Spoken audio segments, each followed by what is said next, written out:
के साथ। हमेद मुसल्ली मुसल्लिमा,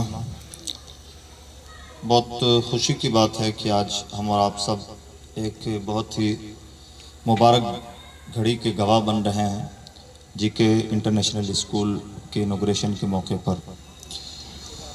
अजीज दोस्तों, हम सब जानते हैं कि तालीम को लेकर के पिछले कुछ सालों में काफ़ी तेज़ी आई है, बदलाव आया है।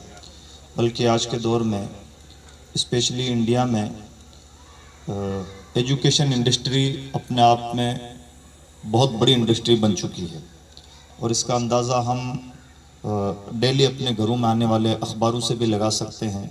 जब हम अखबारों के फर्स्ट पेज पर एडवर्टाइजमेंट देखेंगे और अगर डे बाय डे हम मार्किंग करते रहें तो हमें एहसास होगा कि तकरीबन 20 दिन या उससे भी ज़्यादा दिन जो फर्स्ट पेज पे ऐड आते हैं वो कहीं ना कहीं एजुकेशन के होते हैं, कोचिंग सेंटर के होते हैं। यानी ये अपने आप में एक बहुत बड़ी इंडस्ट्री बन चुकी है।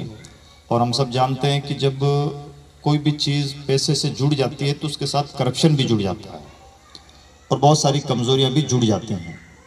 एजुकेशन के साथ भी बदकिस्मती से ऐसा ही हो गया कि वो चीज़ जिसको इंसानों को इंसान बनाना था वो दरअसल अब सिर्फ पैसा कमाने का ज़रिया बनती जा रही है और मॉरल वैल्यूज़ कहीं तो सिखाने के नाम पर और कहीं प्रैक्टिकलिज्म के नाम पर पीछे रह जा रही हैं। यानी या तो हम मॉरल वैल्यूज़ देने का ढोंग कर रहे हैं लेकिन दे नहीं रहे हैं, या ये है कि फॉर्मेलिटी के तौर पर टेक्स्ट फॉर्मेट में दे भी रहे हैं तो प्रैक्टिकल तौर पर उसको ज़मीन पर नहीं उतारा जा रहा है, बल्कि हमारी अपनी शख्सियत करप्शन में मुब्तला होने की वजह से लोगों के लिए एक बेहतर रोल मॉडल नहीं बन पा रहा है। चैलेंजेस और भी हैं, जैसे मान लीजिए कि गवर्नमेंट स्कूल्स के अपने मसाइल हैं जिन पर बहुत ज़्यादा डिबेट करने की भी ज़रूरत नहीं और उसका कोई हासिल भी नहीं है। दुख होता है कि मुल्क का इतना बड़ा सरमाया एजुकेशन के नाम पर बह रहा है और सब जानते हैं कि तकरीबन पानी में बह रहा है। बहुत दुख होता है।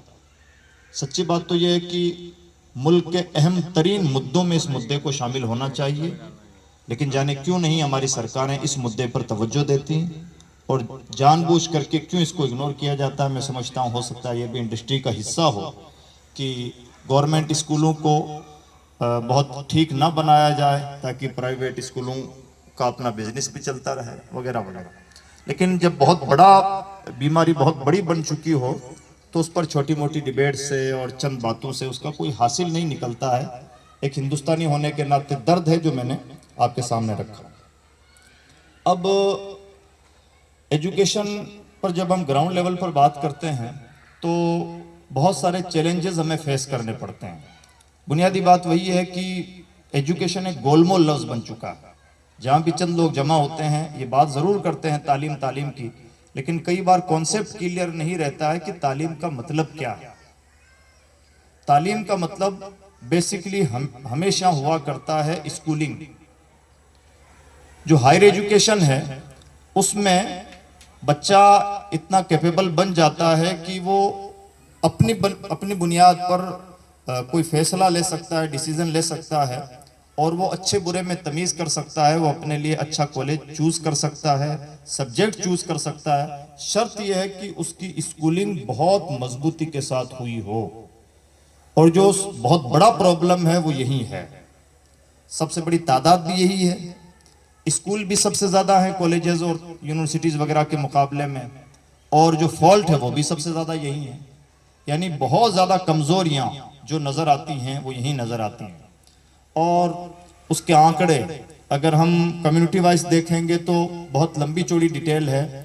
ऑल ओवर हम ये पाते हैं कि हमारे वो बच्चे जो स्कूल जाना शुरू करते हैं कॉलेज तक पहुंचते पहुंचते तकरीबन 25% के आसपास बच जाते हैं। बाकी सब इधर उधर गलियों में झोल रहे होते हैं, जैसे तैसी नौकरियां कर रहे होते हैं, या यूं कह लीजिए कि ज़िंदगी गुजारने के लिए ठोकरें खा रहे होते हैं। यानी हमारा जो टैलेंट है वो पानी में बहता है सिर्फ इसलिए कि स्कूलिंग में कॉन्फिडेंस नहीं आ पाता, मॉरल वैल्यूज़ नहीं आ पाती, या आगे की ज़िंदगी कैसे गुजारनी है उसके तरीके नहीं सिखाए जा पा रहे हैं। चाहे हम जानबूझ करके ये काम कर रहे हों कि अनजाने में ये काम कर रहे हों, ग्राउंड रियलिटी यही है। इसलिए इस पर बहुत ज़्यादा फोकस करने की ज़रूरत है। यानी मैं कहना ये चाहता हूं कि हम जब भी एजुकेशन की बात करें तो सबसे पहले जिस चीज़ को हमें प्राथमिकता देनी चाहिए वो है स्कूलिंग, और स्कूलिंग में भी जिस चीज़ को प्राथमिकता देनी चाहिए वो है क्वालिटी एजुकेशन। मुझे खुशी है कि यहाँ पर हाजी साहब ने बहुत एहतमाम किया। हाजी साहब का चूंकि अपना एक लाइफ स्टाइल रहा है और उनकी अपनी एक शख्सियत और अपना एक मिजाज रहा है, वो जो भी काम करते हैं तो उनकी कोशिश ये रहती है कि क्वालिटी में कहीं कोई समझौता ना हो, और ये मुझसे बेहतर आप लोग जानते हैं। उन्होंने अपनी ज़िंदगी इस अंदाज से गुजारी है और गोया उनकी ज़िंदगी इसी सांचे में ढल चुकी है। तो इन्हें ये जो साइड का डेकोरेशन है, दूसरी तमाम चीज़ें हैं, इनमें भी इन्होंने कोई समझौता नहीं करना चाहा, जबकि साइड से हम लोगों का मशवरा रहा कि चूंकि आपका मिजाज क्वालिटी का है तो क्वालिटी एजुकेशन दीजिए, साइड की चीज़ों में समझौते हो भी जाएं और खर्चे कम भी हों तो काम चलेगा, लेकिन इसमें भी इन्होंने तकरीबन समझौता नहीं किया है। आप देख सकते हैं और आप देख रहे हैं, और हम उम्मीद करते हैं कि जो इनका अपना एक तरीका रहा है और जिस तरह की टीम से ये जुड़े हुए हैं, इंशाल्लाह इन फ्यूचर क्वालिटी में भी कोई समझौता नहीं होगा। हम लोग स्कूल से जुड़े हुए हैं और काफ़ी टाइम से काम करते हैं, तो देखिए जितनी भी ये चीज़ें हैं, ये इंडस्ट्री है चंद थीम्स पे चलती है। इसकी बेसिक थीम ये है कि आपका स्टाफ अच्छा हो। स्टाफ अच्छा होता है सैलरी अच्छी होने की वजह से, और जब सैलरी अच्छी हो, स्टाफ अच्छा हो, तो ऑटोमेटिकली क्वालिटी अच्छी हो ही जाती है। हो क्या रहा है? हो यह रहा है कि हमने स्कूलों के नाम पर पढ़ाने वाले मजदूर खड़े कर दिए। मैं बहुत माफी चाहता हूं, लेकिन ये सच्चाई है, ये ग्राउंड रियलिटी है। यानी जिन लोगों को दुकान में नौकरी करते हुए जरा सा ठीक नहीं लगता, वो कहीं 12th का और कहीं जैसा तैसा इधर उधर का साइड का कोई सर्टिफिकेट लेके आ गए और अपना सीवी जरा सा मजबूत अंदाज से बनाया और किसी चलते फिरते स्कूल में, नॉर्मल स्कूल में लगाया, और नॉर्मल स्कूल का भी चूंकि धंधा है, उन्हें कहले के डिग्री के तौर पर एक टीचर मिल गया और माँ बाप के सर का बोझ दूर हुआ कि बच्चे स्कूल में टाइम पास कर रहे हैं, उनकी इंडस्ट्री चल रही है। बड़ा अजीब सा ये गेम है। हम ये समझ ही नहीं पा रहे हैं कि हम अपने छोटे छोटे फूलों के साथ किस तरह से उनको मसल दे रहे हैं और खिलवाड़ कर रहे हैं, और नतीजा ये है बहुत सारी बड़ी बातों में हमारी बातें रह जाती हैं, लेकिन जमीन पर कोई तब्दीली नहीं आ पाती। जमीन में तब्दीली किससे आती है? अभी मैं आपको बोर करने लगूं तो आप मेरी बात 1 घंटा ना सुने।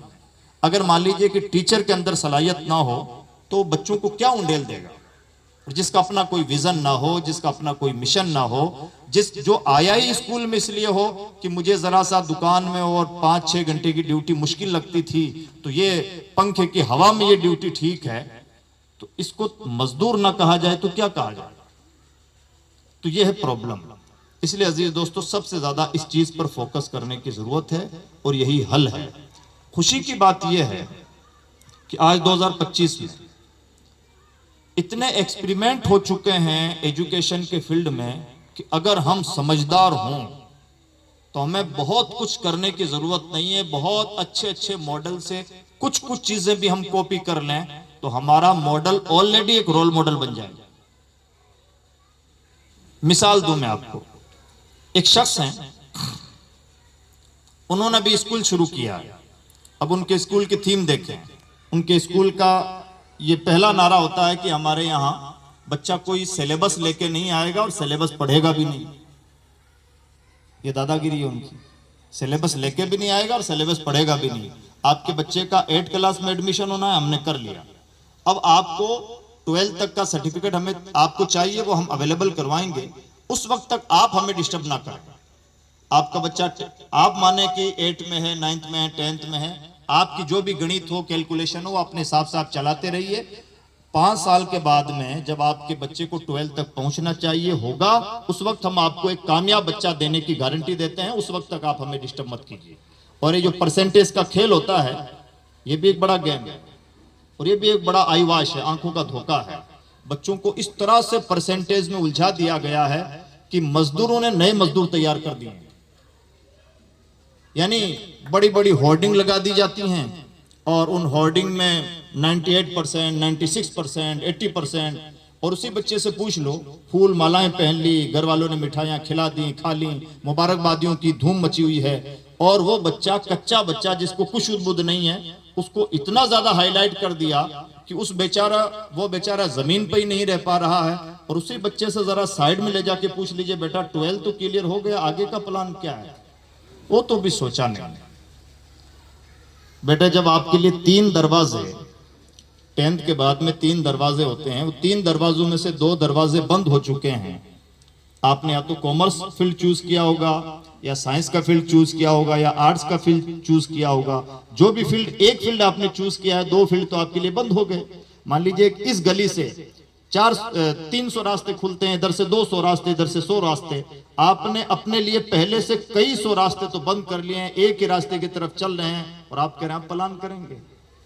जिस बच्चे का 98% नंबर आ रहा है, 96, 90 नंबर परसेंटेज उसके हैं, स्कोर कर रहा है वो, और उसे अंदाजा ही नहीं है कि उसे सीए बनना है तो तैयारी किस लेवल की होगी, उसे नीट करना है तो कौन कौन से कहां से तैयारी कर सकता है, कितना टाइम देना चाहिए, क्या तरीका है, कौन से कोचिंग बेस्ट है, कोई सलीका नहीं है।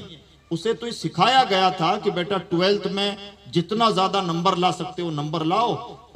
उसकी मेमोरी शार्प थी, याद उसको चीजें जल्दी से हो जाती थी।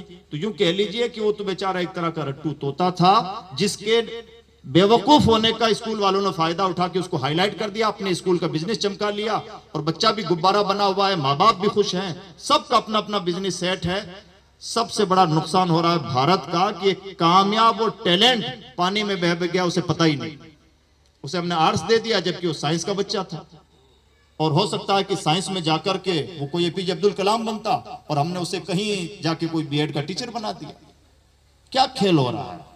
स्कूलों का काम होता था काउंसलिंग करना, स्कूलों का काम होता था मॉरल वैल्यूज देना, स्कूलों की जिम्मेदारी होती थी अच्छे अफराद तैयार करना, और इसमें कोई समझौता ना करना। हर चीज बिजनेस में बन गई है, बदल गई है, और बाकी सब चीजें साइड में चली गई हैं। माँ बाप जाने, बच्चा जाने, यानी एक अजब सेल्फिश जमाना है। बच्चों की खैर खाई को हम सोच ही नहीं पा रहे हैं। हाँ, यह है कि कुछ ड्रामेबाजियां चलती हैं, कुछ लोगों को अपना टिप टॉप दिखाना होता है, बल्कि बहुत तल्ख बात है। एक गवर्नमेंट ऑफिसर, एजुकेशन के डिपार्टमेंट के ऑफिसर, उन्होंने कहा कि आपसे पूछता कौन है कि क्वालिटी, आप तो ये बताइए सफाई सुथराई हुई या नहीं। मैंने कहा सर जवाब तो आपका बड़ा तगड़ा है, लेकिन हमारी भी मजबूरी है कि हम कुछ कर नहीं सकते। एक ऑफिसर की जबान पे ये अल्फाज कि आपसे पूछता कौन है क्वालिटी, आप तो ये दिखाइए कि बाथरूम में सफाई क्यों नहीं हुई, ये क्यों ना हुआ। जब ये लेवल बन चुका हो तो हम उम्मीद करते हैं कि हम कोई फ्यूचर तामीर कर रहे हैं। सच्ची बात तो यह है कि जितनी भी स्कीम्स होती हैं गवर्नमेंट की, वो स्कीम भी यहां आके पानी में बह जाती है। अगर हमारा टैलेंट ही, हम टैलेंट पुलिंग ही नहीं कर पा रहे हैं, टैलेंट की भी कदर नहीं कर पा रहे हैं, नई नस्ल नहीं तैयार कर पा रहे हैं, तो बाकी सब चीजें साइड में रह जाती हैं। तो अजीज दोस्तों, बहुत प्रॉब्लम्स हैं। मैं बात कर रहा था कि उस शख्स ने ये किया, मॉडल ये लेके आए कि हमें सिलेबस नहीं पढ़ाना है, तो उसकी जगह करना क्या है? उसकी जगह करना यह है कि उन्होंने इंटरनेशनल इश्यूज जो दुनिया भर के सामने चैलेंज है, जैसे इन्वायरमेंट बचाना, पानी बचाना, और मान लीजिए कि सोलर से बिजली पैदा करना, इस तरह के इंटरनेशनल इश्यूज जो तमाम दुनिया की जरूरतें हैं, बगैर सीमाओं को बांधे हुए सबकी जरूरतें, ऐसे इंटरनेशनल इश्यूज की एक लिस्ट बना रखी है, और उस लिस्टिंग के अकॉर्डिंग वो अपने बच्चों की, जो भी बच्चा वहां एडमिशन लेता है उसकी काउंसलिंग करवाते हैं। और काउंसलिंग करवाने के बाद में लगता है कि ये बच्चा बिजली का मुद्दा हल करने में, या पानी का मुद्दा हल करने में, या पर्यावरण का मुद्दा हल करने में बहुत कीमती साबित हो सकता है, तो उस बच्चे को टाइटल ही ये दे दिया जाता है, जैसे राकेश बिजली वाला, रेहान पानी वाला। और उसके बाद उस बच्चे पर मेहनत इस बात पर होती है कि उसे अंग्रेजी बिल्कुल परफेक्ट सिखा दी जाए, और उसके बाद में उसके अपने फील्ड से रिलेटेड जो बहुत बड़ी शख्सियात हैं, इंटरनेशनल पर्सनैलिटीज हैं, उन सब का डेटा उन्हें प्रोवाइड करवाया जाता है कि दुनिया से बिजली की समस्या खत्म करने के लिए, लाइट पानी की समस्या खत्म करने के लिए ऐसे बड़े बड़े लोग आज तक आए हैं जिन्होंने ये आइडिया दिया, इस तरह से कोई बड़ी चीज उन्होंने इजाद की, और इससे ये परेशानी खत्म हुई। और फिर उस बच्चे को तैयार किया जाता है कि वो उन लोगों में से जो जिंदा है उनसे कांटेक्ट करे, और कांटेक्ट करने के बाद अगर वो जिंदा हैं और वो इंटरव्यू दे सकते हैं तो उनसे इंटरव्यू ले। अब वो 8 क्लास का बच्चा साल भर में इतना परफेक्ट हो जाता है कि अगर वो पानी की समस्या हल करने वाला है तो वो पानी से रिलेटेड 200-300 लोगों के इंटरव्यू ले चुका होता है अंग्रेजी जबान में। नतीजा निकलता है कि जलदाय विभाग के मंत्री को बेहतरीन मशवरा देने वाला और पूरे मंत्रालय को बेहतरीन मशवरा देने वाला वो बच्चा तैयार होता है। मंत्री साहब, अगर हमारे मुल्क में पानी की समस्या खत्म करनी है तो उसका समाधान यह है, दुनिया में फला आदमी ने यह काम किया था अपने मुल्क में पानी की समस्या खत्म करने के लिए, उनका ये कॉन्सेप्ट था, उनका ये प्लान था, ये इस तरह से उन्होंने जमीन पर इसको इंप्लीमेंट किया, और ये तमाम चीजें, उसका ये डाटा, उसकी ये तफसील। यानी वो बच्चा लेक्चर देता है और पूरा मंत्रालय बेवकूफ बन के उसका लेक्चर सुनता है। मैं बताना ये चाहता हूं, मैंने एक एग्जाम्पल आपको दिया, ऐसे बहुत एग्जाम्पल है, लेकिन बच्चों को इस तरह से तैयार किया जाता है। टैलेंट में कोई कमी नहीं होती, हर बच्चा बहुत कुछ बनने की सलाहियत रखता है। कमी किसकी होती है? सबसे पहले माँ बाप की, जो पहचानते ही नहीं है कि बच्चा कितना कीमती है, और उसके बाद में स्कूलों की जो बिजनेस मॉडल बन गए हैं, और उसके बाद में सोसाइटी की जिसको कुछ लेना ही देना नहीं कि कौन मर रहा है कौन जी रहा है। हमारे सामने नौजवान बच्चे शराब पी रहे हों तो कई मरतबा हमारी गैरत नहीं जागती कि ये टैलेंट बर्बाद हो रहा है, इसके लिए कुछ किया जाए। तो ये जो एक तमाशा सा चला आ रहा है उसकी वजह से पूरी हलचल मची हुई है, और जो क्वालिटी पैदा होनी चाहिए थी वो नहीं हो पा रही है। तीनों को अपना रोल प्ले करना होगा। मैं नहीं कहता कि सिर्फ स्कूल सुधरने से सब कुछ सुधर जाएगा। स्कूल का हिस्सा एक शख्सियत को तैयार करने में 33% होता है। 33% का योगदान अगर स्कूल 100% दे दे तो बेस्ट स्कूल है। 33% हिस्सा होता है सोसाइटी का, और 33% हिस्सा होता है घर के एनवायरनमेंट का। हम सबको यहाँ पर जितने भी लोग बैठे हुए हैं, मेरी गुजारिश है, आप अगर बेफिक्र हो जाते हैं कि हमने जीके इंटरनेशनल स्कूल में अपने बच्चे का एडमिशन करवा दिया है, उन्होंने बड़ी बड़ी बातें की थी और अब तो हमारा बच्चा कोई बहुत कीमती आदमी बन के निकलेगा, तो जनाब अगर हम पूरी ईमानदारी के साथ अपना 100% भी दे दें तब भी आपके बच्चे की शख्सियत 33% ही तामीर हुई है। बाकी हिस्सा कहां है? हमारे यहां बच्चा 6 घंटा रह रहा है, बाकी घंटों का हिसाब कौन देगा? इसलिए हमें अपने घरों के माहौल को भी बहुत बेहतर बनाना होगा। और अजीज दोस्तों, इस नफ्सा नफ्सी में, खींचतान में, बिजनेस और उतार चढ़ाव और इस पूरी इंडस्ट्री में जो बहुत बड़ा लॉस हो रहा है, बहुत सलीके से हम सब लोगों को सोचने की जरूरत है, वो है फ्यूचर के भारत का नुकसान हो रहा है। दुनिया का टैलेंट कहां से कहां पहुंच रहा है और हमने अपने टैलेंट को जाने किन किन मुद्दों पे लगा रखा है। आज जहां भी बैठिए, जहां से गुजरिए, सफर कीजिए, जगह जगह हर आदमी के हाथों में एक बंदर की डुगडुगी है और उस पे क्या क्या मुद्दे हैं, क्या क्या बातें हैं, किस किस तरह की अजीब किस्म की डिबेट सुनने को मिल रही हैं। यानी चंद लोग तो अपना उल्लू सीधा कर पा रहे हैं पॉलिटिक्स की वजह से, लेकिन हम समझ नहीं पा रहे हैं कि हम किस तरह से अपनी नस्लों को ज़बा कर रहे हैं। इसलिए अगर सिर्फ इस वक्त की हमारे अपने घर की या 2 पैसों की जरूरत ही नहीं, एजुकेशन फ्यूचर की जरूरत है। और एजुकेशन का सीधा सा मतलब होता है क्वालिटी एजुकेशन, और क्वालिटी एजुकेशन का मतलब होता है अच्छा स्टाफ। अच्छा स्टाफ आता है सैलरी से, अच्छी सैलरी बन पाती है अच्छी फीस। ये भी तो रोना है। हम पान गुटके में अपना ठीक ठाक पैसा खर्च कर देते हैं और बच्चे की तालीम पर जब 10,000 रुपये खर्च करने की बात आती है तो हमें लगता है कि स्कूल महंगा है। ये हमें स्कूल वालों से बाद में डिबेट करनी चाहिए, अपने आप से पहले डिबेट करनी चाहिए। क्या मैं ये ईमानदाराना बात कह रहा हूं? कहीं मेरी बात में बेईमानी तो नहीं है? बहुत अच्छा होगा कि हम अपने बच्चों की शादियों पर 15 लाख रुपए खर्च करने से बेहतर है कि हम अपने बच्चों की क्वालिटी पर 11 लाख रुपए खर्च कर दें और 4 लाख में शादी कर दें। इंशाल्लाह आपका बच्चा आपको दोनों जहान में इज्जत दिलवाएगा। इसलिए इसमें बहुत ज्यादा हमें सीरियस होने की जरूरत है। और मैं फिर कहता हूं, ये इतना बड़ा मुद्दा और इतना गंभीर मुद्दा है कि चंद बातों से इसका हल नहीं निकलना। हाँ, जब बहुत बड़ा मुद्दा हो जाए और बीमारी बहुत बड़ी हो जाए तो ऐसे स्टेज पे आकर सब लोगों की जिम्मेदारी ये बनती है कि अपने हिस्से का काम कर गुजरे। हमारे बस में जो है वो हम कर रहे हैं, बाकी इतने दुनिया का दर्द सर लेके भी हम कुछ नहीं कर पाएंगे। इसलिए जीके इंटरनेशनल स्कूल ने अपने हिस्से का काम करने का जो प्लान बनाया है पहला तो यह है कि इसको अल्ट्रा मॉडर्न बनाया है और आप देख सकते हैं, और कुछ चीजें जाहिर सी बात है कि इनिशियल स्टेज पे तमाम चीजें प्रोवाइड नहीं करवाई जा सकती, लेकिन ये आप यकीन रखें हाजी साहब का जो मिजाज रहा है और जिस तरह की उनकी जिंदगी रही है उसकी रोशनी में इंशाअल्लाह किसी भी चीज में यहां समझौता नहीं होगा। नंबर 2, दुनिया का बेस्ट एजुकेशन मॉडल है स्कॉटलैंड का, और हमारे बहुत पढ़े लिखे लोगों को उस मॉडल पे डिबेट करनी चाहिए। हमारे डिबेट्स ये होनी चाहिए किस तरह से वो लोग खेल खेल में अजीम तरीन इंसान तैयार करते हैं। तो जाहिर सी बात है कि बहुत बड़े लेवल की बात हो जाती है। इसका हमारे ग्राउंड पर यह चीज कैसे अप्लाई हो सकती है? यूं अप्लाई हो सकती है कि हम एक अजीब किस्म के माहौल में रहकर ना उतनी बड़ी बातें कर सकते हैं, ना उतना बड़ा काम कर सकते हैं, लेकिन थोड़ी मोड़ी नकल तो कर सकते हैं, जितनी कर सकते हैं करें। और उसका तरीका यह है कि उस मॉडल को बहुत अच्छे अंदाज से कॉपी करने की कोशिश की जाए। जैसे इस वक्त हम यहां पर बिजी हैं और बच्चे अंदर बिजी हैं, और बच्चों के लिए यही मॉडल सबसे बेस्ट मॉडल है।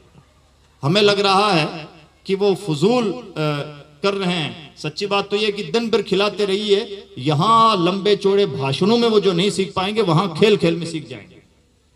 और ऐसा सिर्फ हमारा कहना सुनना है, स्कॉटलैंड इसे जी रहा है और दुनिया का बेस्ट मॉडल का एजुकेशन मॉडल का तमगा हासिल किए हुए। तो इसको किसी हद तक अगर अप्लाई किया जा सकता है तो अप्लाई किया जाए।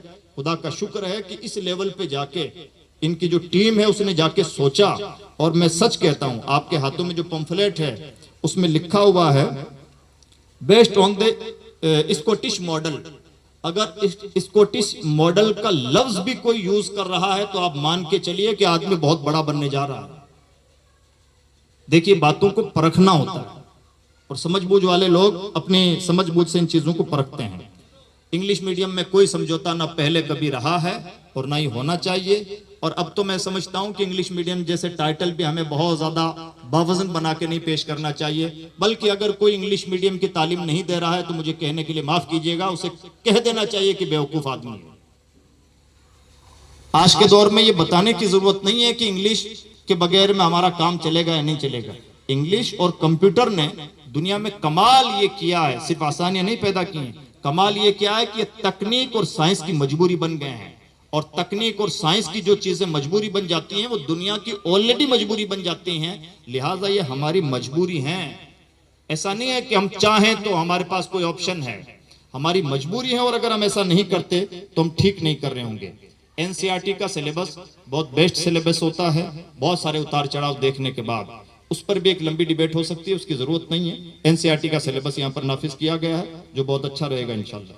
और टीचर्स वगैरह का पहले इंटरव्यू होता है, इंटरव्यू के बाद में पहले ऑनलाइन इंटरव्यू, फिर offline interview face to face, और उसके बाद में उन्हें डेमो क्लासेस दी जाती हैं।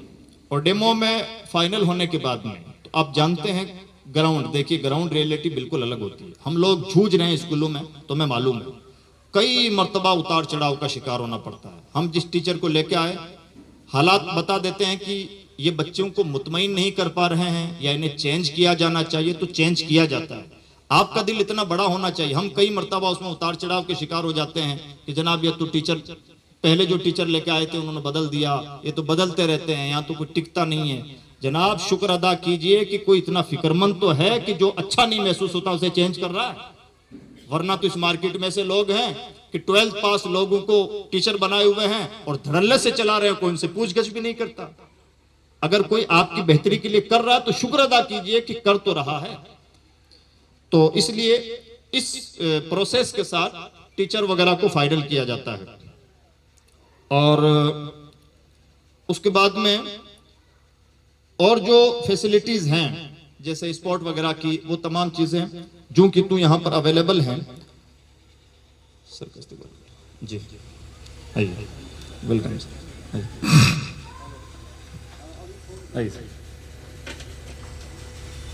दोस्तों ये चंद चीजें हैं जो इसमें लिखी हुई हैं, और इसमें जो लिखी हुई हैं मैं कहता हूं इस पर्चे को संभाल के रखें। कभी भी किसी से बात करना हो तो काम आएगा कि आपने वादे तो ये किए थे, अब आपके वादों का क्या हुआ।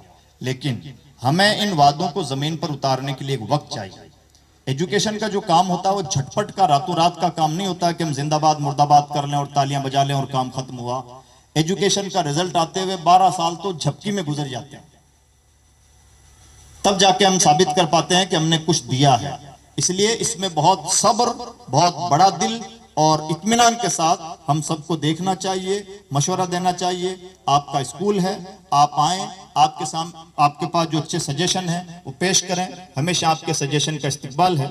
और एक अच्छी बात जो अभी अख्तर भाई ने भी, हमारे अनाउंसर साहब ने कहा कि यहाँ पर हम लोगों ने कोशिश की है कि जो मुस्लिम बच्चे स्कूल के बाद में मदरसा जाते हैं तो उनकी चूंकि डबल राउंडिंग हो जाती है, बेचारों का आना जाना, तो उसके लिए मुफ्ती साहब इन सब लोगों को रखा गया है ताकि यहाँ पर रहते हुए बच्चे बाज़ाब्ता यहाँ पर रहते हुए पूरी इस्लामी तालीम भी हासिल कर सकें अपने तौर पर इनके थ्रू, ताकि उन बच्चों का बोझ हल्का हो और उनके माँ बाप पर यह बर्डन ना रहे कि हमारा बच्चा मदरसा नहीं जा पा रहा है।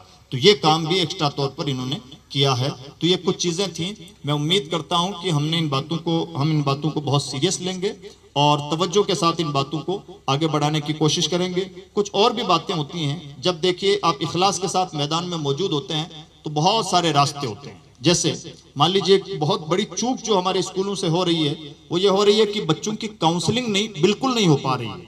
उसकी वजह से स्कूलों का टारगेट सिर्फ परसेंटेज पे रह गया है और बच्चों की जो शख्सियत है उसके साथ इंसाफ नहीं हो पा रहा है।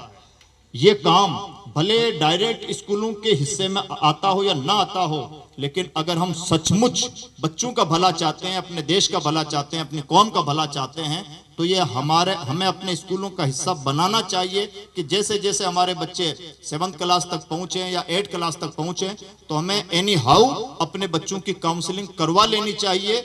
और अगर माँ बाप ना करवा सके, माँ बाप इतने अवेयर ना हो, तो स्कूल ये काम करवा ले ताकि उस बच्चे को एग्जैक्ट वही फील्ड दिया जा सके जिस फील्ड का वो पोटेंशियल है। और हो सकता है कि इतना सा काम कर लेने की वजह से हम हिंदुस्तान को एक बार फिर कोई नया एपीजे अब्दुल कलाम देने में कामयाब हो जाए। तो ये काम है और मैं उम्मीद करता हूं कि जो जो चीजें हमने की हैं हम उस पर बहुत लगन के साथ इंशाल्लाह पूरी टीम के लोग लगे हुए हैं। आपका सहयोग चाहिए और आपके खैर खाना मशवरे चाहिए। नए लोग हैं, नए मैदान है, पहली बार इस मैदान में कूदे हैं तो हो सकता है कि कुछ कदम दाएं बाएं भी हों, डगमगाते भी हैं। जो घोड़ा मैदान में चलता है बारहा उसको डगमगाना भी पड़ता है, लेकिन हमें उम्मीद है कि समझदार हमेशा समझदारी का मुजाहरा करेंगे और उनसे यही उम्मीद है। अल्लाह रब्बुल इज्जत कहने सुनने से ज्यादा अमल की तौफीक बख्शे। अस्सलाम वालेकुम।